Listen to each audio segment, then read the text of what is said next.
Hello, my dear students. Welcome back to your political science class. I, Garima, your political science teacher. Today we have to continue our chapter that we started yesterday. Chapter number 6 of our political science, book number 1. That was International Organization. I told you what is an international organization in the last video. We studied about the aims, we studied about the principles, and also about the members of UN, United Nations Organization. And the topics to be covered in this video are the principal organs of UN, General Assembly, International Court of Justice, UN Security Council, US Economic and Social Council, US Trusteeship Council, and also some specialized industries of UN. Basically 4 specialized industries of UN. So the principal organs of United Nations. See, there's a flow chart, and this is in center it is written the UN system, and 6 columns have been attached to them, and the principal organs are written like the International Court of Justice, Security Council, General Assembly, Economic and Social Council, Trusteeship Council, and also the Secretariat. Now what we will do, we will discuss all these in detail. अब हम इनको detail में पढ़ेंगे. किनको? The principal organs of United Nations. See, the first one is US General Assembly. Listen, General Assembly में क्या होता है? All the members of United States are its members. All the member countries जिनको जो 5 members हैं, 5 members appoint करने की सारी member countries को क्या है, एक परमिशन है. But every state is entitled to 1 vote only. सिर्फ एक स्टेट को कितना वोट मिलता है? 1 वोट मिलता है. और there is only 1 meeting of general assembly होती है ऑर्डिनली, और वो कब होती है? सितंबर से अक्टूबर के बीच में होती है. हाँ, कभी स्पेशल केस हो कोई तो मीटिंग हो सकती है. और इसका मेन काम क्या होता है? जो नॉन कंपल्सरी रिकमेंडेशन है स्टेट्स की, उसको फॉलो करने की बात की जाती है. उसके अंदर नए मेंबर्स को इसके अंदर एडमिट होने देना है या नहीं होने देना, वो काम होता है यूएन सिक्योरिटी काउंसिल के साथ मिलकर. बजट को अडॉप्ट करती है, और क्या करती है? नॉन परमानेंट मेंबर्स जो हैं उनको इलेक्ट करके, या जितने भी मेंबर्स हैं इकोनॉमिक एंड सोशल काउंसिल के या फिर एंड सिक्योरिटी जनरल के जितने मेंबर्स हैं, उन सब के प्रपोजल को फॉलो करके सेट करती है. नॉन परमानेंट मेंबर्स को सिलेक्ट करती है. 15 जजेस बिठाती है इंटरनेशनल कोर्ट ऑफ जस्टिस के. और मैंने बताया कि every of the country has 1 vote in this. Next comes Secretariat, UN Secretariat. Basically, according to Article 97 of UN Charter, there is only one Secretary General and other officials in the Secretariat. और Secretary General की जो appointment है वो कौन करता है? General assembly करती है सिक्योरिटी काउंसिल की रिकमेंडेशन पे. The provision is that the recommendation by all the 5 members is mandatory. और Secretary General का जो पीरियड है काम करने का, that is 5 year. और 1 जनवरी 2017 को Antonio Guterres was appointed as the Secretary General. His main job is to check the official administration, to participate in all the meetings of General Assembly, Security Council, Economic and Security Council. Also to record all proceeding of these units. He has also been entrusted with the responsibility to present relevant records. जब कभी भी relevant records की ज़रूरत पड़ती है तो UN secretariat का जो सेक्रेटरी है, UN सेक्रेटरी जनरल है, उससे पूछा जाता और किसी से भी पूछा नहीं जाता. तो UN सेक्रेटरीट का बेसिकली यही काम है. और बजट रिपोर्ट्स लिखना, बजट को प्रिपेयर करके और ये स्टडी करना, ये काम किसका है? UN. नेक्स्ट आती है हमारी UN economic and social council. See, there are 54 members and this is the most important organ of UN. सबके सब मेंबर्स जो हैं जनरल असेंबली इलेक्ट करती है उनको. And the period of membership of the council is for 3 years.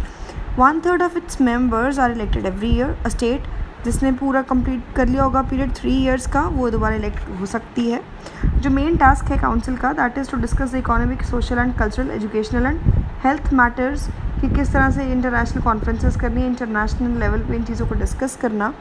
Also to create the feeling of respect for human rights and the council to make recommendations. और ये council क्या करती है? Human rights से related क्या कर सकती है? रिकमेंडेशंस चेंज ला सकती है सामने, लेकिन with the help of some specialised agencies. The next come International Court of Justice. Basically, International Court of Justice is a judicial organ of UNO. Situated at Hague in Holland में situated है. 15 जजेस हैं इसके अंदर.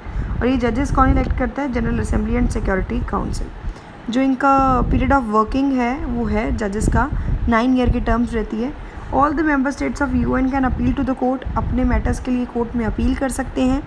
Those who are not the members of UNO can also appeal to the court. And the security council has been interested with the task of getting the decisions. Help security council क्या करती है? Help करती है इनको decision में. Disputes को solve करती है. ये इंटरनेशनल कोर्ट ऑफ जस्टिस जो कि इसके अंडर आते हैं उन्होंने डिस्प्यूट्स को सॉल्व करने की बात करती है. प्लस लीगल ओपिनियंस देती है. सबसे बड़ी बात लीगल ओपिनियंस देती है. जजमेंट उस चीज़ को फाइनलाइज किया जाता है, उस चीज़ को फाइनल जजमेंट दिया जाता है जो कि मेजॉरिटी लोग पसंद करते हैं फाइनलाइज, या मेजॉरिटी स्टेट्स फाइनलाइज करती हैं.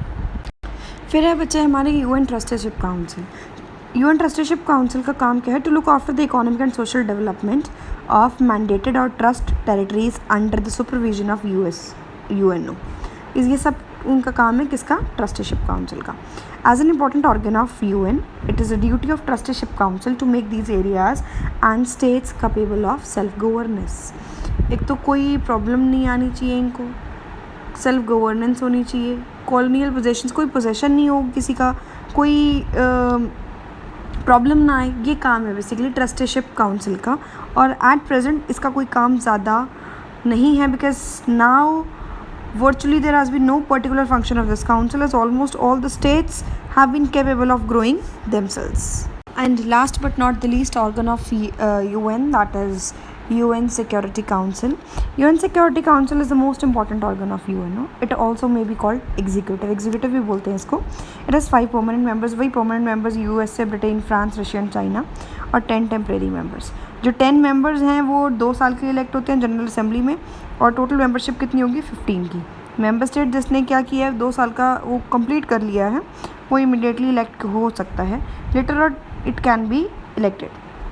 India has also been its member many time. और इसमें भी वही वीटो पावर का यूज़ कर सकते हैं परमानेंट मेंबर्स. वही जो 5 परमानेंट मेंबर्स हैं. और ये क्या कंपलसरी रेजोल्यूशंस लेते हैं. जो डिसीजन है इनका कंपलसरी होता है अपने सब मेंबर्स के ऊपर. कोई ऑप्शनल केस है ही नहीं इसके अंदर. प्रोवाइड किया जाता है पीस मेंटेन करने के लिए स्पेशली, और सिक्योरिटी प्रोवाइड करने के लिए कंट्रीज़ को. इसके अंदर कोई डिसीजन मेकिंग में कोई डिले नहीं है, कोई प्रॉब्लम नहीं है. ये सारे के सारे मतलब एक रिस्पॉन्सिबल ऑर्गेनाइजेशन है किसके लिए? पीस और सिक्योरिटी के लिए all round the world you can say. Next comes specialized agencies. What is specialized agency? These are the autonomous organizations working with the United Nations and each other through coordinating machinery. Coordinate करने का जो काम है वो specialized agencies का होता है intergovernmental level पे. और साथ में क्या करता है? चीफ एग्जीक्यूटिव बोर्ड के कोऑर्डिनेशन की तरह काम करते हैं ये लोग. और स्पेशलाइज्ड इंडस्ट्रीज़ में और may not have been originally created by UN. ज़रूरी नहीं है लेकिन हाँ ये इनको लाया गया था UN सिस्टम के अंदर by united nation economic and social council after article 57 and 63 of the united nations charter. और अब क्या है? At present UN has in total 15 specialised agencies. 15 agencies हैं जो कि वेरियस फंक्शन करती हैं. But we will discuss only the one which are in your syllabus. That is for international monetary fund, international labour organisation that is ILO, food and agriculture organisation that is FAO, and United Nations Scientific, Educational and Cultural Organization जिसको हम UNESCO भी बोल देते हैं. और एक मैंने तुम्हें बताया ऊपर इंटरनेशनल मॉनेटरी फंड, इसको हम लोग IMF बोल देते हैं. और IMF के साथ हम लोग एक नाम और भी लिंक करते हैं, अक्सर हमने पढ़ा, that is world bank. So first अगर मैं स्टार्ट करूँ फूड एंड एग्रीकल्चर ऑर्गेनाइजेशन से. Food and agriculture organisation of united nation की क्या करते हैं? इंटरनेशनल एफर्ट्स है हंगर को डिफीट करने के लिए, एग्रीकल्चर प्रोडक्टिविटी को इंक्रीज़ करना, रूरल पॉपुलेशन की लाइफ को बेटर बनाना, वर्ल्ड इकोनॉमी की ग्रोथ में सपोर्ट करना. ये काम है इसका. एग्रीमेंट्स करवाना, नेगोशिएट करना, ये सब काम किसका है? Food and agricultural organisation. और जिसका हेड क्वार्टर कहाँ पर है? रोम यानी कि इटली में. नेक्स्ट है international labour organisation ILO. International labour organisation labour issue से डील करता है जिसका हेडक्वार्टर जेनेवा स्विट्ज़रलैंड में है. जब भी ये बनाया गया था ना नेगोशिएशन करके ट्रीटी ऑफ वर्सलीज के बारे में क्लास 10th में हम लोग पढ़ चुके हैं. तो ये क्या हुआ था उस टाइम पर लीग ऑफ नेशंस के अंदर ऐड किया गया था इसको. और ये जो कॉन्स्टिट्यूशन है इसको अमेंड किया गया था बार बार इसके अंदर एक चीज़ और भी आती है, that is declaration of Philadelphia. अब ये declaration of Philadelphia specially underline क्यों किया गया है, वो है डिक्लेरेशन ऑफ फिलाडेल्फिया 1944 में बनी थी। उसके अंदर क्या था, ट्रेडिशनल ऑब्जेक्टिव्स जो थे इंटरनेशनल लेबर ऑर्गेनाइजेशन के, उनको एक तरह से रीस्टेट किया गया था कि भाई नई 2 डायरेक्शन में कि लेबर ऑर्गेनाइजेशन के साथ साथ, लेबर काम के साथ साथ ह्यूमन राइट्स का ध्यान रखना और इकोनॉमिक प्लानिंग का ध्यान रखना बहुत ज़्यादा मस्ट है। That is declaration of Philadelphia.